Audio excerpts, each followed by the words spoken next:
Om Sahana Vavatu Sahanau Bhunaktu Sahaviryam Karavavahai Tejasvinavadhitamastu ma Vidvishavahai. Om Shanti Shanti Shanti.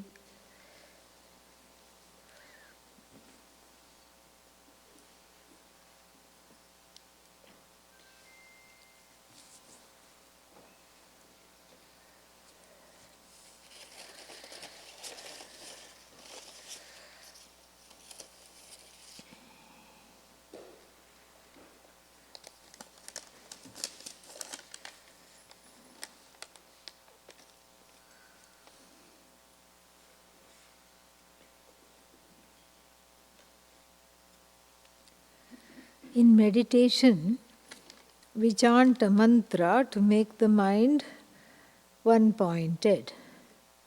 It is said that we should increase the gap between the chants and abide in the silence of that gap. My question is, what should happen in the silence?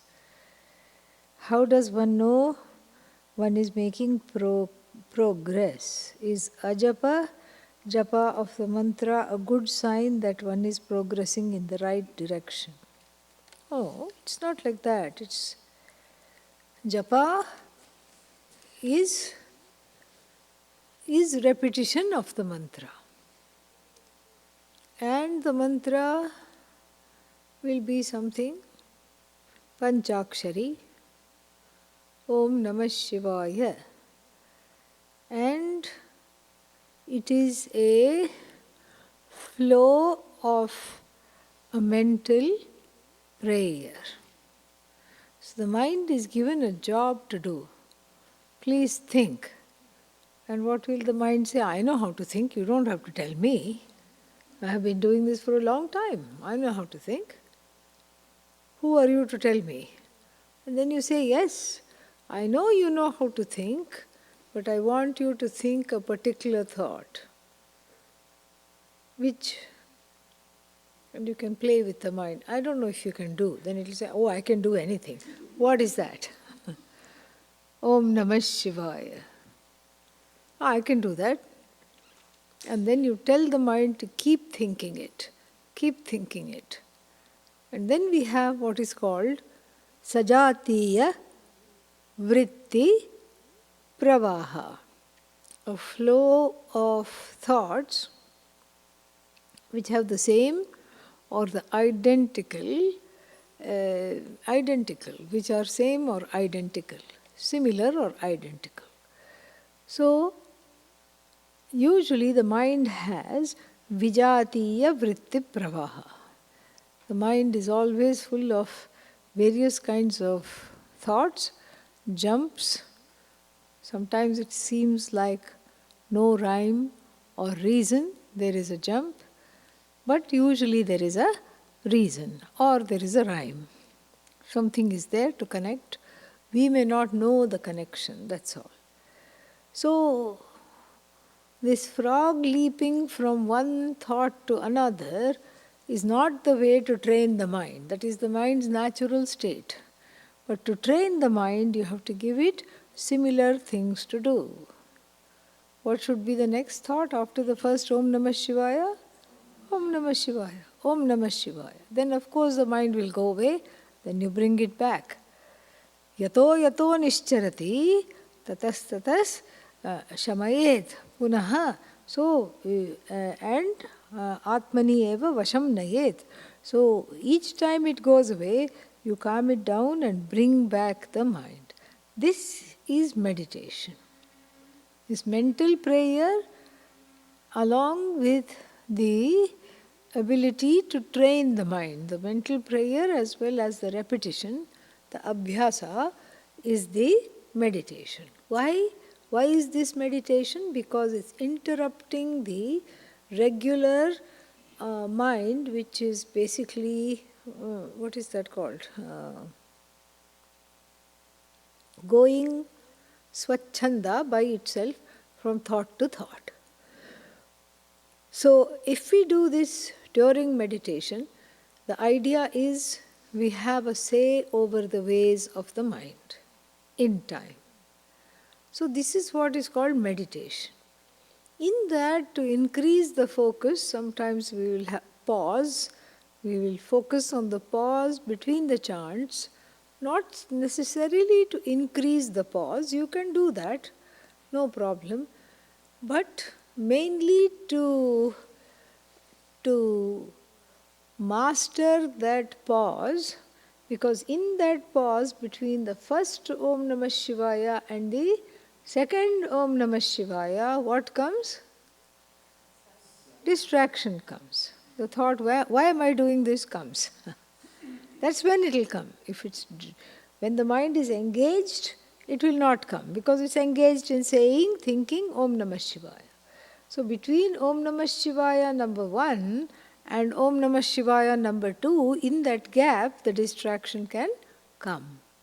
That's why we focus on the gap. Nothing needs to happen in the gap. It's just that we can test our focus to see, just to challenge ourselves to see how long one can remain without other thoughts coming in. So it's not that one is striving for a thoughtless state, because thoughtless state is not Atma, thoughtlessness is not Atma. Because if thoughtlessness is Atma, then what are the thoughts? Huh? Yeah. Thoughts are also Atma. The truth of the thoughts are Atma. Everything is Atma. So it's not that we are striving for a thoughtless state. We are trying to focus the mind in a particular way, so that it doesn't stray. That is the idea. So the gap can be increased, and you don't do anything in that gap. So if you are able to bring the mind back whenever it goes, it's a successful meditation.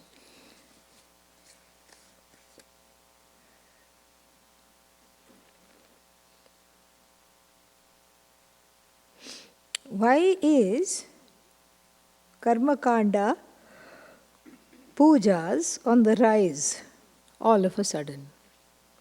One would think it is devotion, but it doesn't feel like it.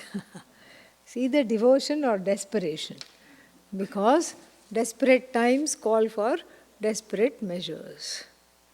Things are difficult. Things are not easy. I mean, look, even in the last decade, so much we have been through. 4 or 5 years went in COVID only.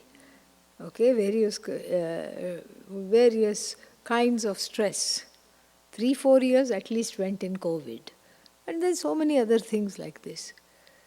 So, yes, maybe bhakti increases and people want to connect to Bhagavan, people want to have the puja, or maybe it is both. Maybe it is a little bit of desperation and a little bit of devotion. Bhagavan says that's okay.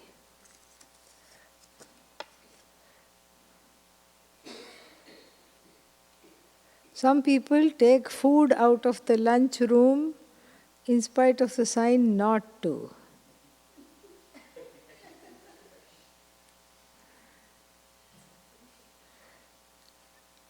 Can we also do that? Take food to our room.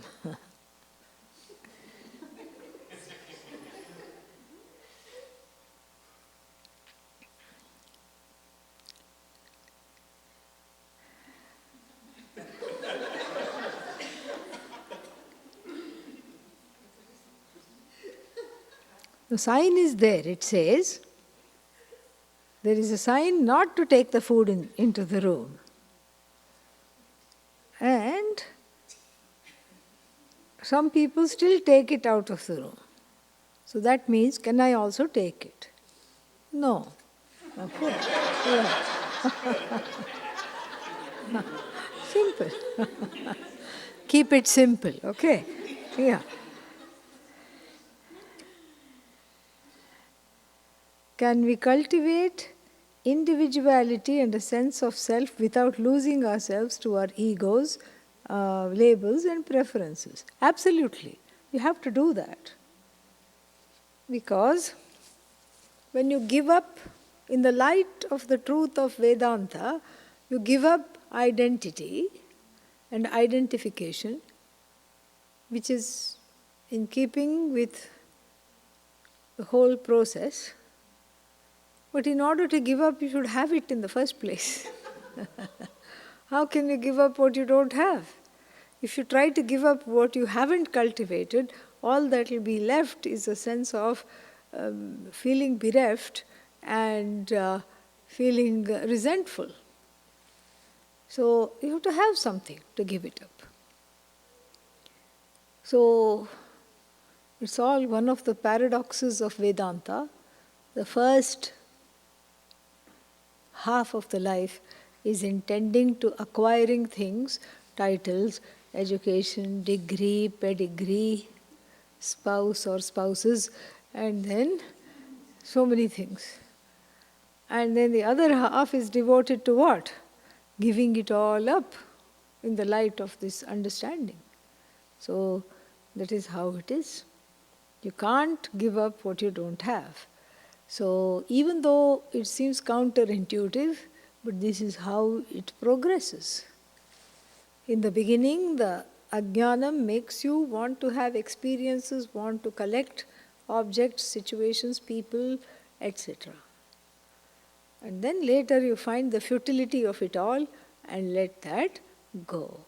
So there is a healthy way to cultivate personality and there's an unhealthy way to do so.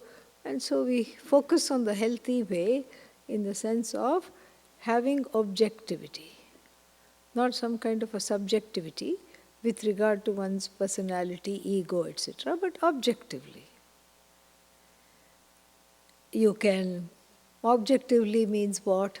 You can cultivate it, but you don't have to show it off. You can have it. Whatever your achievements are, you can have it, but there is no need to get into this place of a name-dropping, photo posting individually.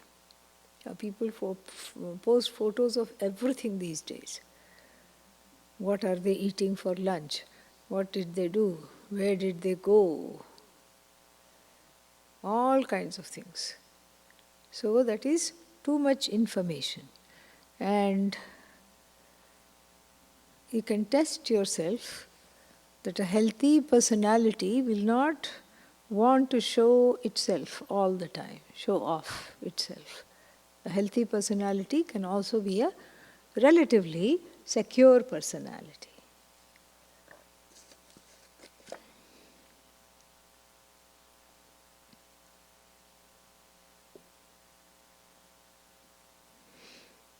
How does the subtle matter of fire become speech?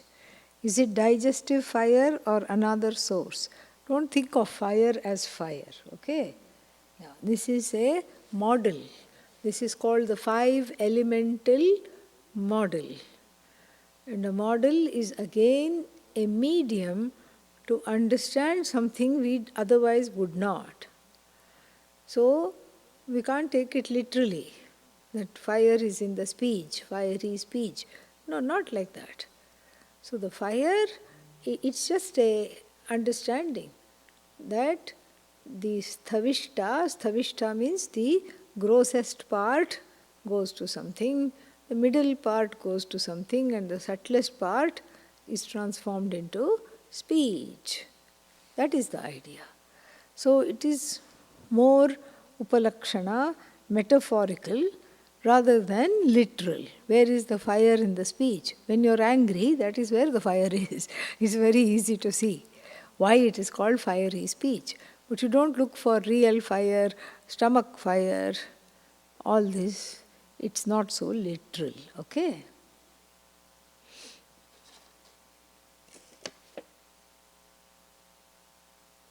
Online question. A personal question after going through several cycles of Vedanta courses and retreat. Why does the mind go after mithya bondage and what needs to be done to get off the cycle of some sorrow or the other? Is it prarabdha and we need to pray for the next janma? No, we can't blame everything on prarabdha. Nice try though. Yeah. So, everything cannot be blamed on prarabdha, especially when there is free will. When there is free will, then prarabdha may be there, but you have the free will to surmount that prarabdha, so that doesn't count. That's cheating. Okay? So, after going through several Vedanta courses and retreats, why does the mind go after the mithya bondage? Because there is some kind of a draw, a pull there. Why it goes after mithya? Why it wants to be still bound? There is some pull there. And that pull means akarshana. There is a draw. There is a, what is that called? Attraction. And what is that attraction has to be delved into. One can journal about this, one can talk it out and record oneself talking about it. It's important to make a note. What is it that is so attractive with regard to this particular mithya ways of being? What is it that it is attracted to? And then if one is able to do this journaling honestly, some answers will come. And why is it attracted to that? Also we can ask the question and some answers will come. Maybe there is a need for security. Maybe there is some kind of a loneliness. Maybe there is some objects that haven't been through the system fully, and therefore some objects, people, etc. keep coming in one's life, and one keeps getting attracted to them, or wanting to be with them, or wanting those things in one's life, and that has to be looked at. When we look at it deeply, we take the power away from that.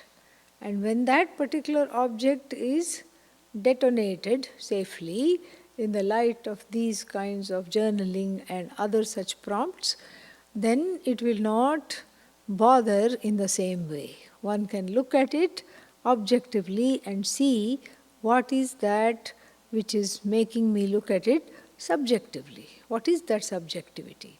So it's a very nice opportunity for inner growth to take the very mithya that one feels is taking us away from Vedanta and to understand mithya from the Vedanta perspective and why it is so attractive. We have heard that person goes to various lokas, Pitraloka, Devaloka, Brahmaloka after death. Chandogya Upanishad says, all of us go and merge with Atman. Yeah, so we have to see. Again we are talking of a model. The model of how the Jagat has come out of this Sat. And then Jagat, what does it do? Goes back to its source Sat. And then the Jiva also goes back to Sat. That doesn't mean the travel will not take place. Travel is also there because this is what the first portion of the Veda tells. So that too is a pramana, that too is sacred, that too has to be reckoned. And so we can say that travel, so one returns to oneself, so to speak, and one can also, either that can be before the travel commences or after the travel is finished. So one is one with oneself, but one doesn't know is one with oneself. That's why one is reborn, or that's why one travels. Both of those things we can say. So one travels as what? Sat alone. Sat alone. So the Jiva is nothing but Sat. And the Jiva has quote unquote merged into Sat. Merged into Sat, not knowing I am Sat, I travel. That's what it is. So travel on the back of Sat, like a flea on a cat. That's how it is. And so this jiva hops on to Sat and then travels. But it was already with Sat. But here, since the upadhi is not there, one can clearly see that. Sat Swarupa.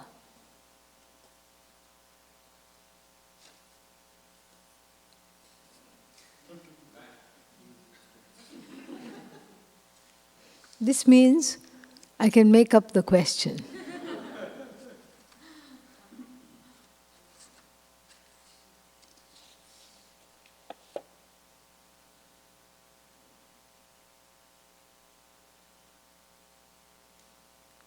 At what point we skip something? The mind, stop the mind when it gets carried away. Hopefully before. Yeah. What point do you stop the mind as it's getting carried away? Hopefully before. Because afterwards, where is it? It's carried away, right? It's very difficult. Hopefully before, first option, ideal option, hopefully before. Option number 2, as it's being carried away, you say, hey, come back. And then, but usually we start after it's carried away, bring it back. And then with practice, while it's being carried away, one can look at it. And with more practice, before it's getting carried away, it will make a warning. There will be some kind of a warning sign. It's different for everybody. And you say, oh no, this is not happening. And you stop it right there in its track and come back to the mantra or whatever it is that one is doing.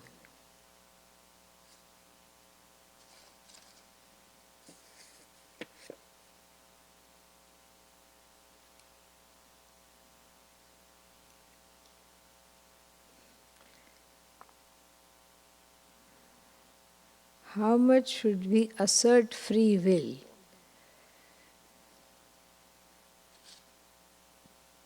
Let the free will decide. Free will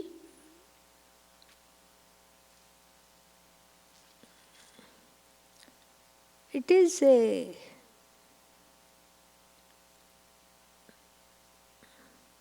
ultimately it's not really there. And we can say that because this is an exclusive Vedanta crowd. Ultimately it is not there. It's only there at certain points in time, such as when one is in prayer, there is free will.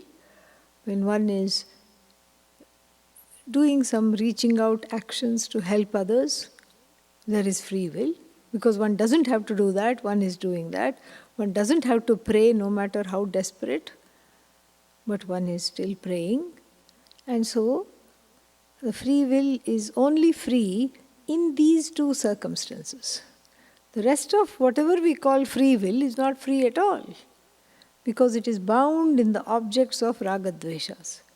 Even though I say I'm exercising my free will, I'm asserting my free will, that asserting is again within being pushed by raga and dvesha.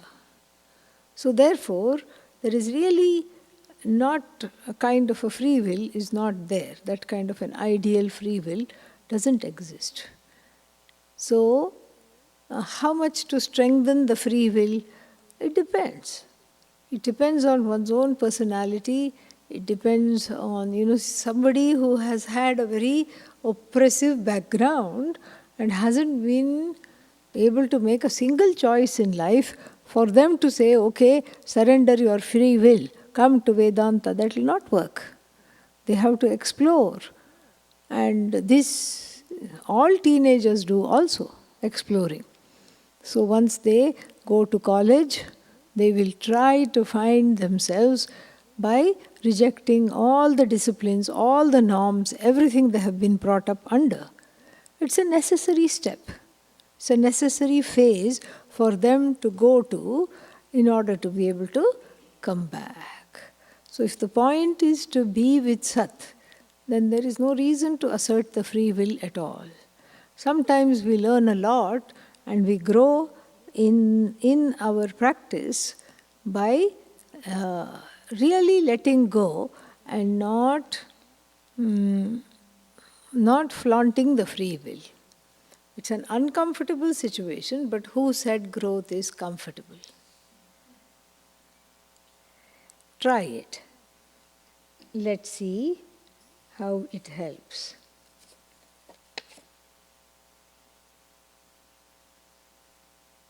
In Satyam Shivam Sundaram, how do you describe Sundaram? Haven't a clue. Sundara means beautiful. So I suppose beautiful, auspicious, and true. Maybe that's what it is. All this is by the same person. We should see Ishvara in everything outside. So, what then is taken as adhyasa? See, this is a deliberate adhyasa. You're right. That too is it's not really an adhyasa because everything is Ishvara. Outside, why just only outside? Inside is also what? Ishvara only. But why should I see, when I see Ishvara everywhere, is it not adhyasa? It is adhyasa. But it's a deliberate adhyasa for my own benefit. In a way, it's not adhyasa, it's a fact. But here, instead of share, I'm seeing Ishvara there. So it's a kind of a deliberate adhyasa, like the kind where it says, Shalagrame Vishnum Dhyayet. So you take a little stone, we get a lot of those in Rishikesh and Uttarkashi everywhere, and it has the insignia of Lord Vishnu, Shankha, and sometimes Shankha and Chakra. So then the injunction is what? Superimpose Mahavishnu. You know how big Mahavishnu is? On the small little measly stone and pray. Is Mahavishnu that stone? No. But here one is deliberately doing this superimposition for the sake of upasana. So same thing here also. Ishvarize the universe. You don't have to Ishvarize, it's already Ishvara. But for my own head and for my own clarity, I do this practice, and it's a deliberate adhyasa where instead of a lowly thing, I visualize something higher. So one can do that. One can do that, no problem at all.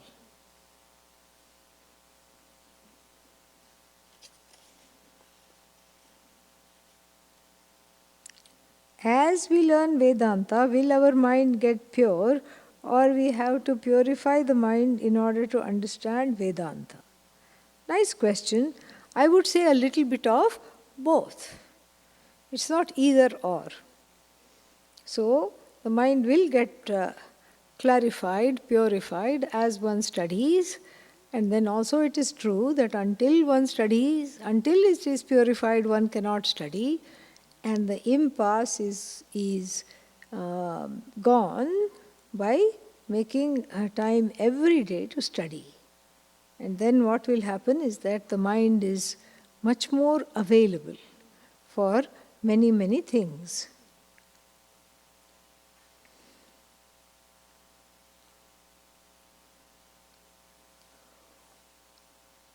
Do we forcibly control our sense pleasure like tasty food? Or does it drop as we advance, learn Vedanta? In the beginning, I wouldn't say forcibly. In the beginning, it is deliberate. Then it becomes natural. You don't have to control, it's not even control, manage. That's the idea. Nothing can be controlled. So you don't have to control anything, and you manage, and then if you see that there are certain dependencies, addictive behaviors, dependencies, then you can be strict with yourself and say, I'm not going to do this. I'm not going to indulge in this. And then it becomes easier to pursue Vedanta because that particular addiction You have decided to put it aside. So whatever the mental vyapara was going in that addiction, in the pursuit of that addiction, all that portion of the mind is available to me. So in this way, one clears out the space for Vedanta and also trains the mind.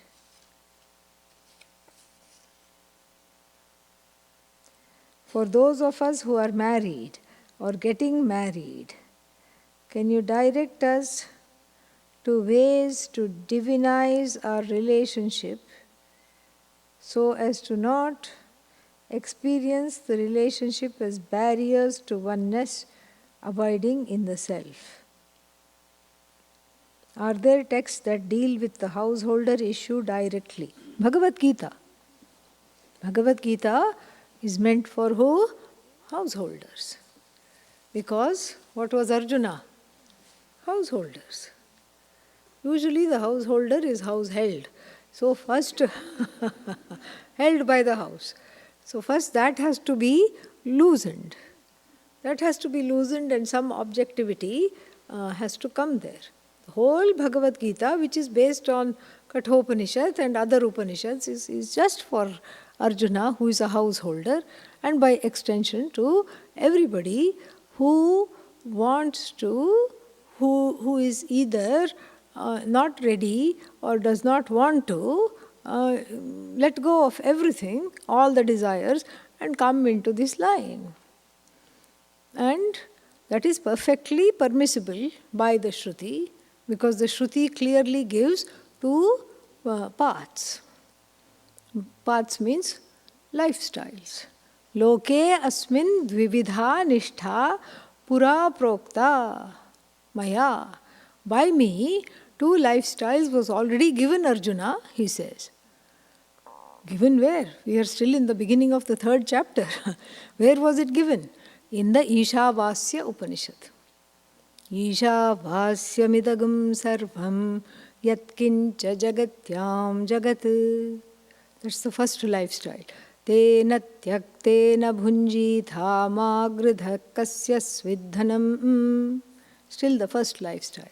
Then the second lifestyle, kurvan eveha karmaani jiji vishechatagam samaaha evam tvai nanyathetho osti na karma lipyate nare. Second lifestyle. So the first lifestyle is protect the self by giving up everything. That's very interesting. Protect the self by giving up. If you give up, how can you protect? But that's exactly what the first lifestyle is. You protect not the self, but the ahankara here from going towards various useless pursuits and objects by giving those objects up. And tena tyaktena bhunjithaha. So bhunjithaha here means protect. You protect by giving up. And also it says, do not covet things that belong to other people. This is the first lifestyle. Lifestyle of a sannyasi. Sannyasa has nothing. Sannyasi means the one who is committed to knowledge. The one who is committed to this lifestyle is fully committed to this knowledge, full-time commitment to this knowledge. And the second lifestyle is kurvaneva karmani, means doing all the other karmas. What are the karmas? Whatever, daily karmas and even kamya karmas. These are certain things I want in life. I have ambitions, I have goals, and I don't like the first lifestyle. It's boring to me.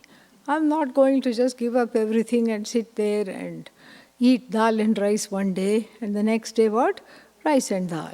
So I don't want to do that. I don't want to do that. I have other things to do. And so therefore, there is a lifestyle called karma yoga. So karma yoga means what? One is committed to knowledge. Karma yogi is not getting a free pass to not have this knowledge. Karma yogi, first of all, is committed to knowledge, and karma yogi is committed to gaining the mental calmness, the tranquility, and the requisite preparation to gain this knowledge. These two things are important. Because without preparation, the knowledge doesn't come. So the lifestyle of Karma Yoga itself becomes a preparation. How is that? You drag in Ishvara and say, you are the doer. I am not the doer. Who is the doer? You are the doer. And then the results of action are given by whom? Same aforementioned Ishvara. So I take it with a kind of an attitude called prasada buddhi. And that's very difficult to do. It's not easy. Everything you have to say prasada. Prasada, prasada. You get very annoyed with yourself because clearly certain things you don't want, many things you don't want. And they keep coming. And what do you have to say? Prasada, prasada, prasada, prasada. This is a very common theme in the Hindu culture.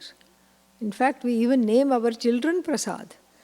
Yeah, Durga Prasad, Lakshmi Prasad, Ram Prasad. This is how it is. Who else? Lalu Prasad. Yeah. The embattled politician. His mom took one look at the baby and said, not my problem, Lord Krishna's problem. Very objective. Very, very objective. So in this way one grows because one gets to a place of that acceptance we have been talking about. And then one is, without needing to get to a different lifestyle, one can still pursue knowledge and one can gain this knowledge also.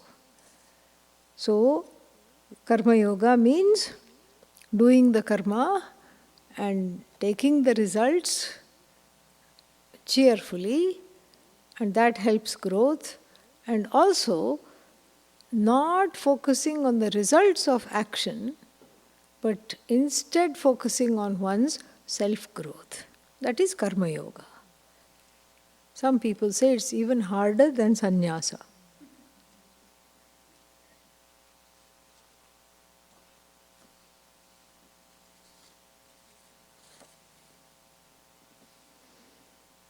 Monday's class. When was Monday? Yesterday? Yes. Okay, yeah. It's hard to tell. Yeah.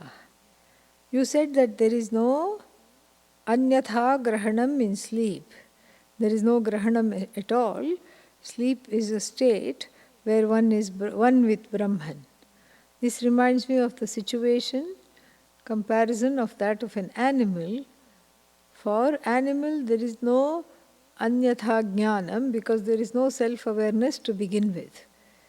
We exalt sleep, but obviously not the animal condition. Yeah, because animal has self-awareness. That's why we can't make the comparison. Animal has self-awareness.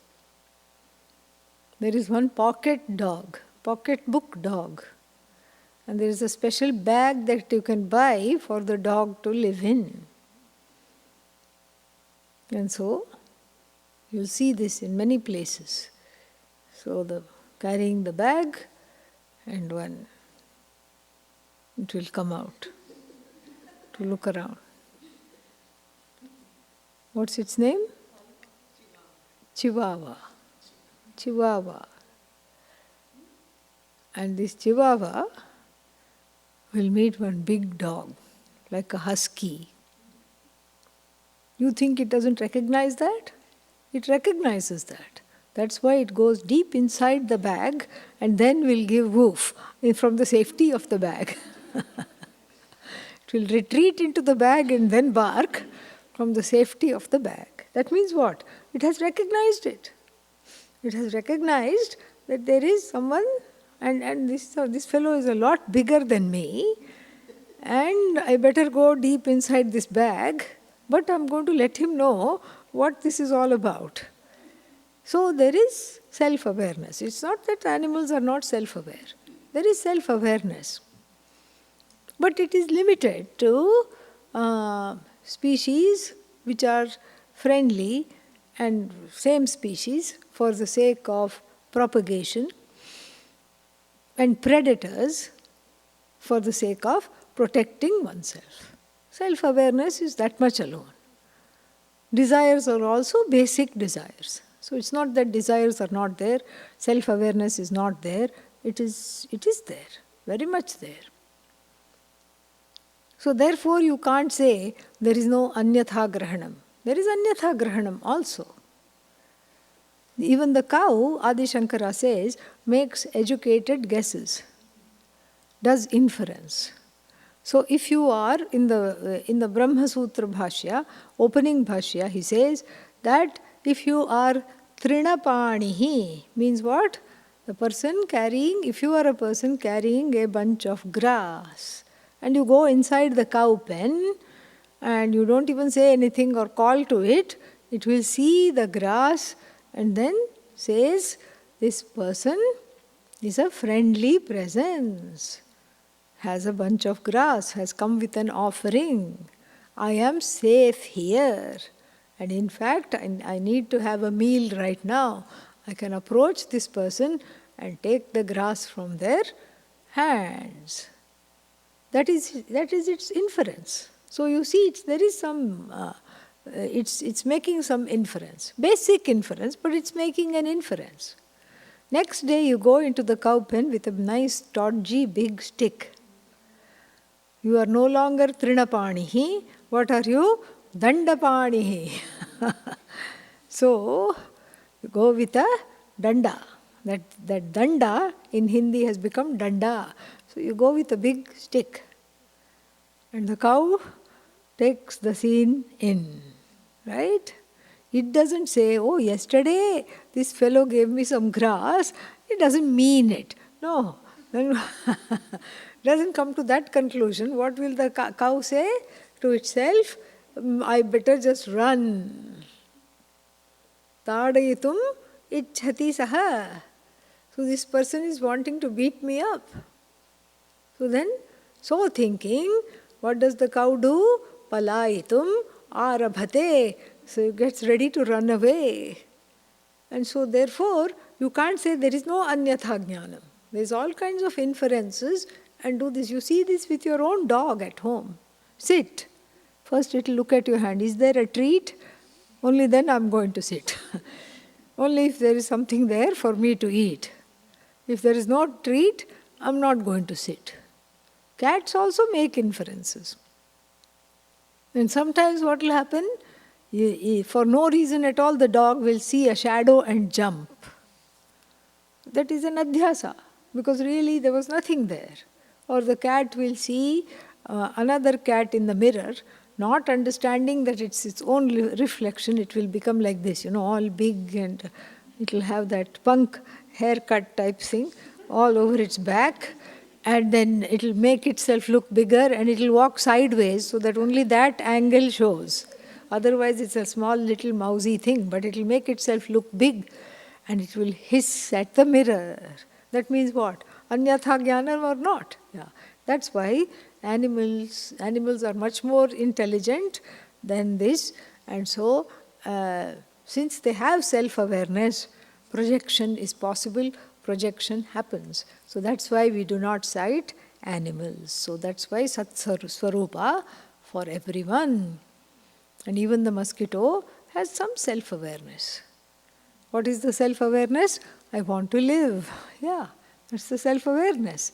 That's why it bites somewhere in a dark place. If it bit right here, it will not be allowed to live. It will get instant moksha. And so therefore it will go somewhere and bite. And that's why we don't make that. Can you talk about the process of transformation or transmigration of the jiva? What is it that moves on? What stays behind? What are the ways to evolve? Evolve out of what? We don't know, but let's see. So what stays behind is very clear. What stays behind? Body. Because the relatives have to dispose that off. before it creates trouble and starts the process of degrading. Very quickly it is disposed of. It is buried or cremated. That's what stays behind. What goes is a 17-fold Sukshma Sharira. Sukshma Sharira comprising 17 aspects. What are they? 5. Very easy. 5 organs of action. The organs don't go, the organs are left behind. But the power goes. The power, the latent power associated with these organs, the Sukshma, travels, Sukshma Sharira, and then 5 organs of action, 5 sense organs, and then 5 pranas, buddhi and manaha. Buddhi manaha includes the other 2 also. So 17 by certain counts and 19 by certain other counts, all of them travel. Along with what? They are not just passengers on this plane. Yeah. So they have baggage. In fact, excess baggage, for which they are not charged at all. So the Sukshma Sharira gets on this plane to travel and says, I have a lot of baggage. What is the charge? Excess, no charge. I forgot one more suitcase of desires. No problem, bring it on. In fact, it's the desires that fuel the travel. And so,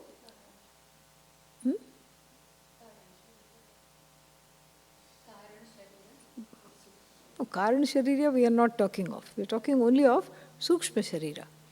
So, Karana Sharira does not travel. It simply is and it comes to an end. I'll talk about that later. Right now, let's just finish this discussion. So, the Sukshma Sharira is what moves on and then moves on, doesn't move on, moves around. Moves around because now it's in a disembodied state. Desires have not stopped. Desires are sitting in the luggage hold and then it doesn't have a way to fulfill the desires. Without the body, how will you fulfill any desire? Without the body, you can't do anything. So it really quickly tries to get a body. And in the Tibetan book of death and dying, it says all these disembodied, recently dead entities, what do? They hover around marriage halls. And so when 2 people are getting married, it will tell them, are you going to be my mommy? Are you going to be my daddy? Please. And then other entities will also come there because they also have the same idea. And the ones that got there first pushed the other ones out. No, me, they are my parents. I saw them first. So there's a competition. And then maybe they come to a agreement. Okay, let's be twins. And there's room for that. So like this, there is a hurry to get to other bodies. There is a hurry to experience punya karma, papa karma, all these things. And then sometimes one takes on a body immediately. Sometimes the body is taken on when? After traveling through lokas. And so that is what it is. The Karana Sharira does not, Karana Sharira means causal body. Sometimes people spell it as casual body. Okay? Be careful over there. It's not casual at all by any stretch of any imagination. Causal. And here is where people get very confused. What is this causal body? Causal body means the cause of the other 2 bodies. The cause of the Sukshma Sharira and the Sthula Sharira combined is what? Ignorance. The causal body is just a body of ignorance. That's all it is. Causal body is destroyed at the time of gaining the knowledge. There is no causal body for the jnani. There is only a casual body. Okay? So therefore, the causal body doesn't go anywhere. It doesn't move around, doesn't do anything. It's just an artifact. It's a place where, which explains why this particular birth took place. And then, what are the ways to evolve? Evolve from what? You still don't understand the question. The process of transmigration, what moves on, what stays behind, what are the ways to evolve? The only way to evolve out of having all this movement, transmigration, all these things, is to gain the knowledge that I am free.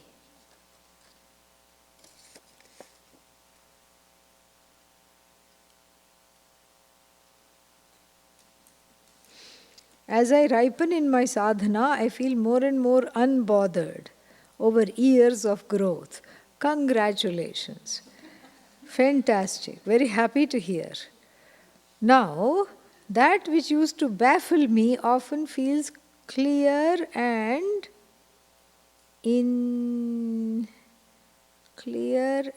intuitive. Yeah. Should I be worried? No. Enjoy it. That I'm missing something. No. The crux of Vedanta feels innate, but I don't want to succumb to spiritual ego. Yeah, so you don't have to succumb to spiritual ego. There's a difference between succumbing to spiritual ego and having what is called quote-unquote enlightenment ahankara. No need for that. But you can just enjoy it. No need to worry about what to worry about. Okay? That there is nothing to worry about should not be a topic to worry about. Because the whole point is to not to worry, correct? Yeah. So when I'm finally not having worries, and then I get worried that I'm not having worries, then that's a little bit counterintuitive. So I have to stop that. I have to stop that. And just enjoy, be in the moment, enjoy it. And don't look down upon people because you have this, I have this, and you don't. No need to do that. No need to do that at all. Let them be, and you also be, however it is. Last one. This is the person asking many questions. In Vedanta, is there an equivalent of God? Absolute equivalent of God is love. Yes, of course. We don't call it God. It is oneself alone. That self alone is non-separate from Ishvara, and the dynamic form of what is called Ananda is love. That's what. It's not a love that one is familiar with in the movies and in one's life and in some kind of a imagination of some kind of a love that one wants. It is a love that is not a verb, it is a love that is a noun, and it simply is. It's an outpouring of that which cannot be stopped unconditionally and without anybody specifically in mind. It is there for everybody. And so that is the love, the Jnani's love. That's how it is. So yes, the whole Vedanta is all about that. It may not be called love, but it is called love also in the first sutra of Narada Bhakti Sutra. So he defines bhakti as Parama Prema Swarupa, of the most unconditional and highest form of love is called bhakti. He defines bhakti as the highest form of love. So yes, but we don't say, God is love. That's a subjective statement. God is love so long as my ragadveshas he or she is fulfilling. Then God is love. And if I think that something went badly, that means God is doing something I don't want, don't like. And therefore what? God is unlove. I'm going to unfollow God. Yes, this is what happens. So better to put it the other way. Wherever there is love, there is presence of Bhagavan. When we do that, we are in objective territory. ॐ सर्वे भवन्तु सुखिनः, सर्वे सन्तु निरामयाः, सर्वे भद्राणि पश्यन्तु, मा कश्चित् दुःखभाग् भवेत्। तो मा सद्गमय तमसो मा ज्योतिर्गमय मृत्योर्मा अमृतङ्गमय। ॐ पूर्णमदः पूर्णमिदं पूर्णात् पूर्णमुदच्यते पूर्णस्य पूर्णमादाय पूर्णमेवावशिष्यते। ॐ शान्तिः शान्तिः शान्तिः। हरिः ॐ श्रीगुरुभ्यो नमः। हरिः ॐ।